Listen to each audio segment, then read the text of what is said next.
আসসালামু আলাইকুম। সবাইকে আমার চ্যানেলে স্বাগতম। আশা করি সবাই ভালো আছেন। আজ আমি আপনাদেরকে বয়ফ্রেন্ডকে বিয়ের জন্য অস্থির করার একটা তদবির দেবো। যদি মনে করেন যে আপনার বয়ফ্রেন্ড কোনো কারণে আপনাকে বিয়ে করতে যাচ্ছে না, আপনার তার সাথে সম্পর্ক ছিল, সে আপনার সাথে দৈহিক মেলামেশা করছে বা করে নাই, আপনাকে হয়তো বা প্রতিশ্রুতি দিয়েছে বিয়ের জন্য, কিন্তু এখন সে বিয়ে করতে চাচ্ছে না। এমত অবস্থায় আপনি চাইলে তাকে বিয়ের জন্য অস্থির পাগল করে তুলতে পারবেন। সে আপনাকে বিয়ে করার জন্য অস্থির হয়ে যাবে। তখন আপনার সময় বুঝে আপনি তাকে বিয়ে করে ফেলতে পারবেন এই তদবিরের মাধ্যমে। পুরো ভিডিওটা না টেনে শেষ পর্যন্ত দেখবেন। আমার চ্যানেলে সাবস্ক্রাইব করবেন, লাইক কমেন্ট শেয়ার করবেন। ব্যক্তিগত যে কোনো প্রয়োজন বা যে কোনো কাজের জন্য স্ক্রিনে দেওয়া নাম্বারে সরাসরি ফোনে, হোয়াটসঅ্যাপে বা ইমোতে যোগাযোগ করে যে কোনো কাজ করাতে পারবেন, দেশে বা দেশের বাইরে থেকে।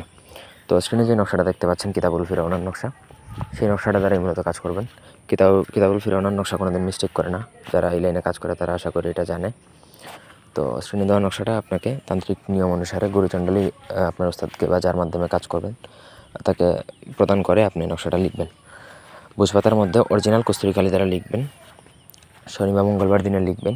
লেখার সময় উত্তর দিকে মুখ করে লিখবেন এবং আপনার প্রেমিকের একটা ছবি সামনে রেখে লিখবেন। মাসিক বা পিরিয়ড চলাকালীন সময় নকশা প্রয়োগ করা যায় না।